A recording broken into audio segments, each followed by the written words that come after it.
할렐루야, 주의 이름으로 여러분들 환영합니다. 우리 앞뒤 서로 인사할까요? 반갑습니다.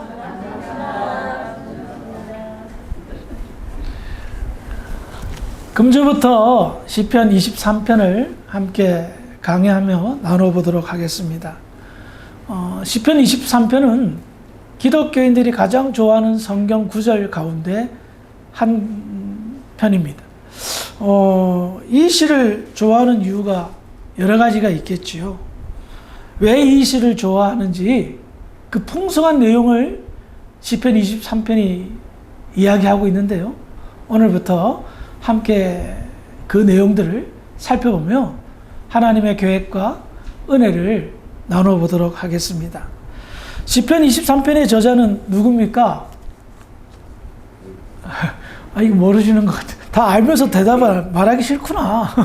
시편 23편의 저자는 누구시죠? 다윗이죠. 좀 이렇게 커뮤니케이션 소통 좀 합시다. 다윗이셨다는 것은 누구나 다 잘 알고 있습니다. 그럼 하나 더 질문해 보겠습니다. 다윗이 언제적 이 시를 지었을까요? 어린 시절? 아니면 골리앗과 장군 이렇게 싸움할 때? 사울할 때 쫓길 때? 왕이었을 때? 고난받았을 때? 여러 가지 해석이 다들 이제 다양한데요. 대부분의 학자들의 의견은 이 시가 사울이 악령에 시달렸을 때에 다윗을 불렀잖아요. 그때쯤, 즉 다윗이 어린 시절 목동으로 있었을 때 지은 시인 것 같다라는 주장들을 많이 합니다. 저도 그 의견에 동의하는 편인데요. 왜냐하면 시편 23편을 보면 굉장히 어린아이 동심과 같은 순수한 마음을 읽을 수 있기 때문입니다. 그런데 우리가 한번 어린 목자였을 때 이 시를 기록한 다윗이라고 생각하고 학자들의 주장을 우리가 받아들이면서 이 시를 한번 해석해 보기를 원합니다. 당시 다윗은 어떤 형편이었을까요? 다윗의 형제가 몇 형제죠? 몇 형제죠? 8형제죠. 8형제. 8명 중에 몇 번째 아들이에요? 막내 아들이죠. 막내 아들. 이 막내 아들, 기껏 해봐야, 당시 우리가 한번 계산해 보면 10살 조금 넘은 나이에서 한 15살 정도 됐을 텐데, 이 어린 막내가 염소와 양을 이렇게 돌보는 목동의 일을 한다는 것, 그렇게 쉬운 일은 아닐 겁니다. 아직은 어머니 품 안에서 응석이나 부릴 그런 어린 나이에도 불구하고 다윗은 무슨 영문인지는 모르겠지만 집을 떠나서 밖에서 양과 염소를 돌보는 목동의 일을 했던 겁니다. 그 시절은 밖에 나가서 놀 때가 제일 행복할 때 아니겠어요? 저도 어린 시절을 추억해보면 골목대장 비슷하게 해서 골목에서 구슬치기 하고 딱지치기 하고 술래잡기 하고 그냥 수업이 끝나면 아니면 방학 때 되면 거기서 막 동네 애들 막 바글바글 놀잖아요. 지금 어른이 돼서 옛날 살던 동네 가보니까 와, 이렇게 좁아? 이렇게 작았어? 이런 데서 그냥 죽기 살기로 놀았던 그런 기억이 나는데 이 어린아이가 놀고 싶지 여왕하고 양하고 염소하고 놀고 싶겠습니까? 그러지도 못한 형편이었던 것 같습니다. 2세 다윗의 아버지 그 가족이 그렇게 풍요롭지 못한 것 같습니다. 그래서 이 어린 나이에도 불구하고 식구들을 먹여 살리는 생업에 나아갔던 것이었습니다. 더군다나 다윗은 양과 염소를 먹이는 데만 이렇게 치중한 것이 아니라 양과 염소를 지키는 데도 애를 썼습니다. 호시탐탐 노리는 맹수로부터 이들을 보호하기 위해서 다윗이 했던 행동이 뭡니까? 그렇죠. 칼이나 창으로는 맹수하고 싸우기엔 너무 어린 나이잖아요. 그러니까 돌팔매질을 해가지고 이 양과 염소를 지켰던 겁니다. 그럼 한번 다윗의 상태를 한번 생각해 봅시다. 한참 재밌게 숨바꼭질하고 놀 나이에 양과 염소를 지키고 더군다나 무시무시한 맹수로부터 양과 염소를 지키기 위해서 허구한 날 돌팔매질하고 돌팔매질 연습하는 그의 모습을 상상해 보세요. 알게 모르게 그때는 이런 말이 없었지만 스트레스가 굉장히 심했을 겁니다. 그렇죠? 이거 지키는데 만약에 양이나 뭐 염소 한 마리라도 잃어봐 형이나 아버지한테 얼마나 혼나겠어요. 그러니 그 어린 나이에 스트레스를 받으며 긴장 속에서 양과 염소를 지켰을 것입니다. 그런데 시편 23편을 보니 전혀 그가 나 지금 굉장히 힘들어요, 스트레스 받아요, 지겨워 죽겠어요 라는 표현이 전혀 없어요. 전혀 없어요. 시편 23편 1절을 한번 읽어볼까요? 시작. 여호와는 나의 목자시니 내게 부족함이 없으리로다. 저는 이 말씀을 딱 묵상하면서 다윗을 상상해 보니까 다윗 인생 중에서 가장 행복했던 때다라는 생각이 들었습니다. 여러분들이 지금까지 인생을 사시면서 가장 행복했던 때가 언제적입니까? 한번 생각해 보세요. 다윗은 가족의 돌봄도 없었고요. 어린 나이에 생계를 이어가기 위해서 양과 염소를 지켰고요. 목동이라는 고된 일을 매일 하며 살았던 사람이었습니다. 그럼에도 불구하고 이 시를 탁 접하는 순간 나는 너무나도 행복합니다 라고 읽혀지는 거예요. 여호와는 나의 목자시니 내게 부족함이 없으리로다. 하나도 부족한 게 없다는 거예요. 예? 이유가 뭡니까? 분명히 형편은 상황은 고되고 힘들었을 텐데 이 어린 소녀는 나는 행복합니다라고 고백하고 있습니다. 무엇 때문에 그럴까요? 23편 1절에도 나와 있듯이 여호와는 나의 목자시기 때문에 라는 겁니다. 자, 모든 것을 하나님께 맡기는 삶. 나의 목자라고 고백하는 다윗의 그 모습을 보면서 이 어린 친구가 영성이 정말 대단하다라는 생각을 가졌습니다. 믿음, 영성, 신앙, 이 모든 이런 것들이 굉장히 뜨겁고 높은 경지에 이르렀다는 것을 알 수가 있습니다. 그래서 그가 시를 지어서 노래를 불렀을 때에 주변에 있던 목동들 지나가는 사람들이 감동을 받은 거예요. 여러분, 노래도요, 찬양도요, 그냥 부르는 거, 목소리가 좋고 성악을 배운 사람이 부르는 거 하고 그러지는 좀 못하지만은 신앙이 좋은 사람이 영혼을 담아서 부르는 거하고 차이가 있다는 거 아시죠? 저도 찬송을 부를 때 그냥 노랫말 따라 부르려고 하지 않습니다. 가사의 내용을 제 가슴속에 담으면서 애를 쓰며 내 영혼이 하나님께 영광 돌리기 위해 찬송을 합니다.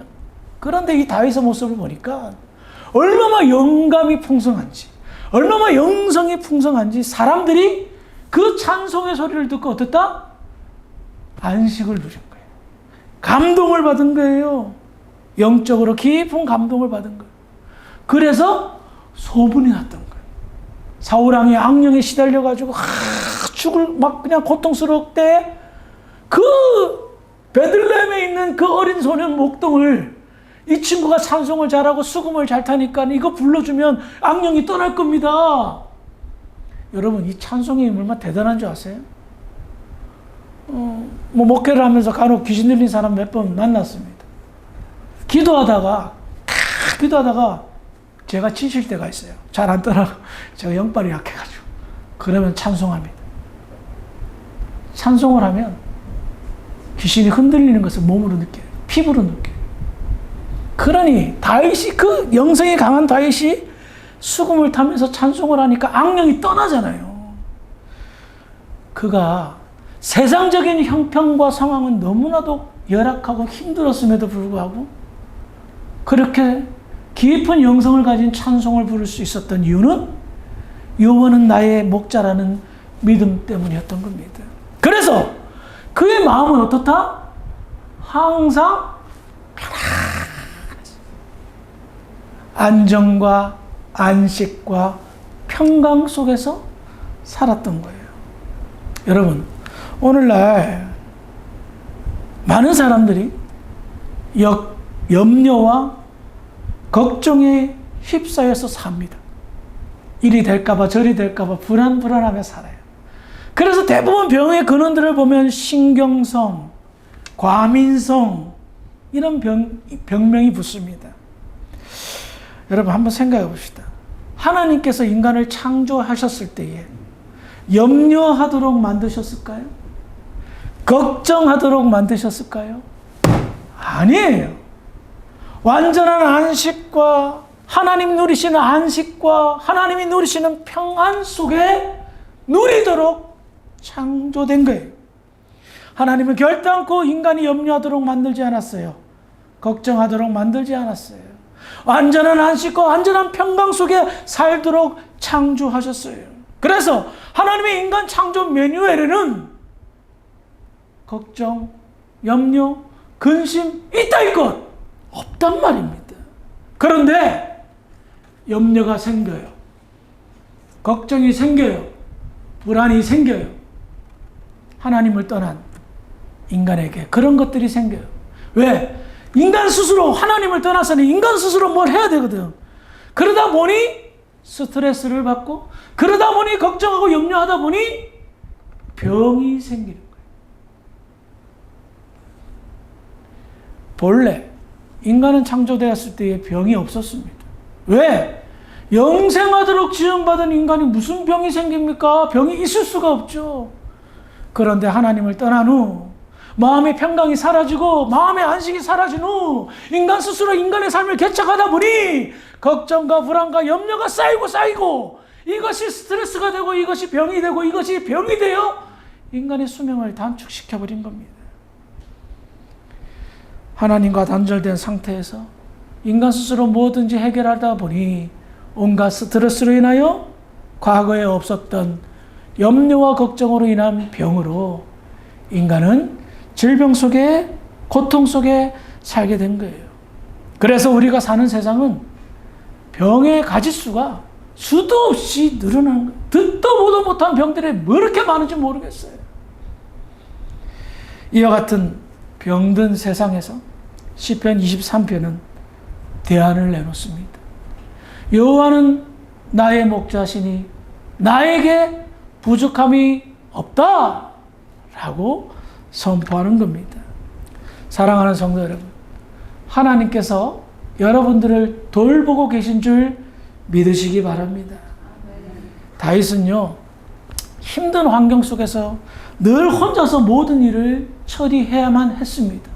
그 어린 소년이 양과 염소들을 먹일 목초지를 찾아서 앞장서 나갔고 그들이 마실 물들을 찾아서 시냇가를 찾아다녔고 양과 염소를 맹수로부터 보호하기 위해서 열심히 돌팔매질을 했습니다. 어린 나이에는 그 삶의 무게가 너무나도 짓눌릴 듯한 모습을 가지고 있었습니다. 그럼에도 불구하고 그는 불만이 없었습니다. 걱정이 없었습니다. 염려가 없었습니다. 왜? 믿는 구석이 있었기 때문에. 그 믿는 구석이 바로 하나님께서 나의 목자가 되셔서 나를 책임져 주신다라는 믿음과 확신과 날마다의 삶 속에서 확인하였기 때문입니다. 그의 믿음은 근거가 없는 것이 아니었습니다. 매일매일 투쟁 속에서 발견하고 체험하고 체득했던 그런 것이었습니다. 그러니 그가 얼마나 하나님을 가까이 하고 하나님을 느끼며 하나님의 임재 속에 살았다는 것을 알 수가 있습니다. 어린 그가 양과 염소를 지키면서 하나님께서도 나를 이처럼 돌보고 계시겠구나 라는 것을 느꼈던 거예요. 여러분 이런 적 없으세요? 여러분들이 자녀들을 양육할 때에 얼마나 힘들어요. 정말 사람 하나 기르는 것, 나이가 돼도 사람 안 되는 사람도 있지만 정말 힘들지 않아요? 그런데 그렇게 애들을 기르면서 뭘 느껴요? 저는 많이 느꼈는데 하나님께서도 나를 이렇게 키우신다고 고생이 많으시겠구나. 자기가 하는 일을 통해서 하나님의 어떤 손길을 느끼는 거예요. 다윗의 영성은 바로 거기에 있었어요. 자기가 목동일을 하면서 양과 염소를 지키고 보호하면서 하나님의 손길을 느끼고 하나님의 마음을 느꼈던 겁니다. 내가 양과 염소를 책임지고 보호하듯이 하나님도 지금 나를 그렇게 하고 계시구나 하며 은혜 속에 살았던 겁니다. 사랑하는 성도 여러분, 세상이 험합니다. 참 믿지 못할 세상입니다. 이 험한 세상에서 여러분들 고군분투하며 지금까지 수십 년을 애쓰며 고생하며 사셨습니다. 이제 인생 좀 누리고 편안하게 살았으면 좋겠습니다. 그러려면 여러분 안에 있는 쓸데없는 염려, 걱정, 앞으로 일어나지도 않을 일 때문에 고민하는 이런 것들 다 버리시기 바랍니다. 여러분들 누구를 믿습니까? 하나님을 믿지 않습니까? 그 믿음이 있다면 여러분들이 버려야 될 건 버리고 취해야 될 것은 취해야 된다는 겁니다. 그래서 다윗처럼 하나님께 모든 것을 맡기게 될 때에 어떤 찬양과 고백이 나옵니까? 따라해 봅시다. 여호와는 나의 목자시니 나에게 부족함이 없다. 당당하게 선포하시기를 주의 이름으로 축원합니다. 자, 이렇게 하나님을 목자로 인식하며 부족함이 없다고 고백하는 시인인 다윗, 그가 왜 부족함이 없는지를 구체적으로 다음과 같이 설명을 합니다. 2절을 볼까요? 시작.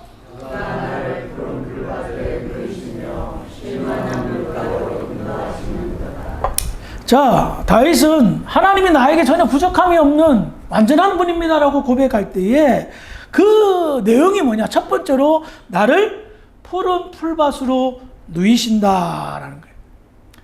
푸른 풀밭은 양들에게 있어서는 뭡니까? 최고로 좋은 장소입니다.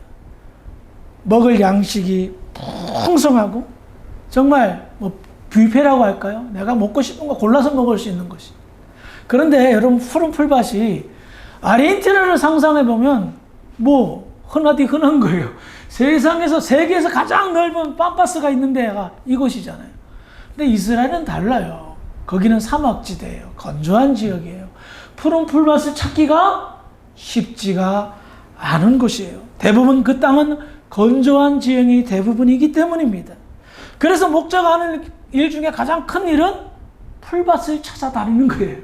푸른 풀밭을 찾아다니는 거예요.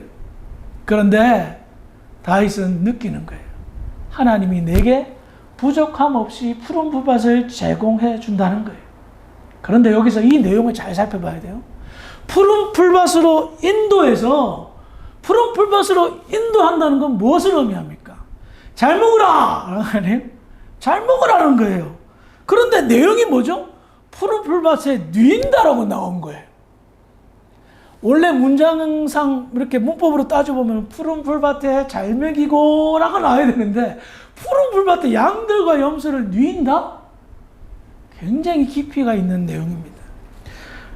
푸른 풀밭에 와서 누인다는 것은 뭘까요?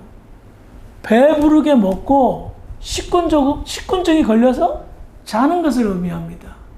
그런데 여러분, 양이나 염소가 마음 편안하게 큰 데처럼 뻗어서 자는 거 본 적 있으세요? 양 이렇게 서서 자요. 대부분. 어떻게 양과 염소가 푸른 풀밭에 신나게 아무런 어떤 그런 위기 없이 위험 없이 먹고 누워서 자야 말이에요. 있을 수가 없어요. 양이나 염소가 편안하게 누울 수 있다? 이거는 절대적으로 내가 안전하다고 느낄 때만 발 뻗고 잘 수 있는 거예요. 양은요, 태생적으로, 본능적으로 안 누워요. 왜? 겁이 많기 때문에. 불안해서 못 누워요. 옛날에 어떤 농장에 간 적이 있는데, 거기서 들은 이야기가 그 집에서 기르는 개가 양을 잡아먹었대요. 근데 양을 잡아먹는데 세상에 그 모습을 보니까 양처럼 순한 게 없다라는 생각이 들더래요. 물려가지고 뜯기는데도 꼼짝도 못 하더래요. 막 발버둥 치고 막 해야 되는 거 아니에요? 그때 그냥 물려가지고 엥 하고 죽더래요. 그러니 양이 얼마나 겁이 많고 약한 짐승이라는 것을 알 수가 있습니다. 그러니 어때요? 양은 항상 하면서 불을 뜯어보면서 사주 경계를 하는 거예요. 하면서. 그러니 얘네들이 눕는다는 것은 있을 수가 없는 거예요. 완전한 안전을 보장할 때만 누울 수 있는데 누워 있다는 거예요. 그러니 이 다윗이 하나님을 인식하면서 무엇을 느낍니까? 완전한 편안한 상태, 완전한 안식을 누리고 있다는 것을 말합니다. 우리는 여기에서 크게 두 가지를 발견해요. 첫 번째는 이스라엘이라는 환경에서 푸른 풀밭, 물이 있는 곳 쉽지 않습니다. 그럼에도 불구하고 그곳에서 먹고 마실 수 있다는 것은 의식주 걱정 없이 편안하게 산다는 것을 말하는데, 누울 수 있다는 것은 뭐다? 내가 완전한 안전, 불안한 상태가 없는 평강의 상태를 말합니다. 그리고 양은 특성상 물을 두려워합니다. 쉴만한 물가로 인도한다? 물을 왜 두려워하느냐? 양털이 많잖아요. 얘네는 물에 빠지면 그대로 솜털이 되어서 푹 가라앉아요. 그래서 양은 절대 시냇가 아니면 가지도 않고요. 그리고 목자가 데리고 가지 않으면 절대 물 근처를 안 갑니다. 그런데 물을 안 마시면 죽어요. 세상에 물 안 마시고 살 수 있는 짐승이 몇 개나 되겠어요? 몇 마리나 되겠어요? 물을 안 마실 수도 없는데 너무나도 무서워. 그런데 목자가 이래 가자 소리치고 먹으라 하면 그때 가야 매 하고 따라가면서 먹는 거예요. 물에 빠져 죽지 않을 만큼의 높이의 시냇물에 가서 물을 마신다는 겁니다. 그러니 양이 푸른 초장에 눕고 양이나 염소가 물을 마신다는 이 행위는 목자를 믿어 의심치 않을 때, 확실하게 믿을 때, 자신의 안전이 완전하게 보장된다는 것을 확실하게 믿을 때야만 눕고 마신다는 것입니다. 저 목자가 인도하는 물가, 저 목자가 인도하는 풀밭, 그곳은 나의 가장 행복한 장소요, 내가 가장 안심하고 안식을 누릴 수 있는 장소다 라는 믿음으로 간다는 거예요. 마지막으로 2절을 통해 다윗이 자신에게 부족함이 없는 분이 하나님이라는 사실을 고백하는데, 가장 중요한 메시지는 바로 여기에 있습니다. 푸른 풀밭에 누이시며 쉴만한 물가로라고 말합니다. 누임과 쉴만한 물가의 공통점이 뭡니까? 쉼, 안식입니다. 하나님이 나에게 먹을 것과 마실 것을 줄 뿐만 아니라 내게 편안한 상태로 인도하신다는 거예요. 그렇다면 하나님은 나에게 완전한 분이요 부족함이 없는 분이라고 생각할 수 있도록 인도하시는 거예요. 우리에게 참된 안식, 완전한 쉼을 허락하시는 분 누구십니까? 마태복음 11장 28절 읽어볼까요? 시작.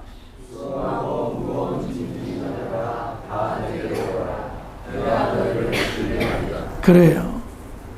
안식은 하나님의 나라의 영광과 가장 큰 축복과 하나님의 구원의 계획 속에 담겨져 있는, 하나님의 창조가 새 창조가 되어 하나님의 영광을 나타내는 가장 중요한 수단이고 환경입니다. 하나님은 우리에게 수고하고 무거운 짐진 자들아 다 내게로 오라, 내가 안식을 시켜줄, 그것을 가장 하나님이 궁극적으로 원하고 계시다는 겁니다. 우리에게 내린 가장 큰 축복, 영원한 안식이라는 거예요. 수고하고 무거운 짐진 자들아 다 내게로 오라, 내가 너희를 쉬게 하리라. 이것이 바로 시편의 고백과 동일한 고백이라는 겁니다. 오늘 말씀을 통해서 우리는 하나님은 어떤 분인 것을 발견합니다. 우리에게 참된 안식을 주시는 분이요, 더 나아가 우리에게 쉴만한 물가와 푸른 초장으로 인도하시는 분입니다. 오늘날 수많은 사람들이 안식을 찾습니다. 먹을 것을 찾으며 마실 것을 찾습니다. 하지만 완전한 만족을 누립니까? 아무리 맛있는 것, 아무리 맛있는 것, 또 쉼, 휴가, 이것이 우리를 온전하게 완벽하게 쉬게 하지는 못했습니다. 수십 년 사시는 동안 마음 편안하게 안식을 누렸던 날들은 몇 날 며칠이나 되십니까? 세상에 많은 사람들이 그것을 찾지만, 참된 안식을 찾지만 그때뿐이고 찾지 못하는 경우들이 많습니다. 왜 그럴까요? 참된 목자를 뒤따라가지 않기 때문입니다. 예수라는, 하나님이라는 참된 목자를 따라가지 않고 자기가 어쩌든든 해보려고 애쓰다 보니, 안 따라가고 자기 혼자 가보다 보니 걱정과 불안과 염려로 병만 얻어 힘들게 인생을 사는 것입니다. 예수님은 우리의 참된 목자이십니다. 참된 목자이신 예수님을 믿는 축복은 뭡니까? 그분을 따라가는 겁니다. 그래야 다윗의 고백이 나올 수가 있다는 겁니다. 우리 끝으로 시편 23편 1절과 2절을 함께 읽으시면서 우리의 고백이 되기를 주의 이름으로 부탁을 드리겠습니다. 읽어볼까요? 시작! 여호와는 나의 목자시니 내게 부족함이 없으리로다. 그가 나를 푸른 바다에 누이시며 긴 물로 인도하시리로다. 참된 목자이신 우리 하나님을, 우리 주님을 열심히 뒤따라 가심으로 인해서 다윗이 누렸던 그 행복을 우리 모든 주사랑교회 성도들도 누리시기를 주의 이름으로 축원합니다. 네. 기도하시겠습니다. 사랑이 많으신 아버지 하나님, 은혜를 감사합니다. 시편 23편의 다윗의 고백처럼 여호와는 나의 목자시니 내게 부족함이 없으리라는 고백이 우리 성도들의 고백이 되기를 소망합니다. 목자이신 예수를 따라감으로 인해서 걱정, 불안, 염려 모든 것들을 내려놓고 참된 쉼, 안식을 누려가는 아름다운 지혜로운 믿음의 성도들 될 수 있도록 축복하여 주시옵소서. 감사하며 예수님의 이름으로 기도합니다. 아멘.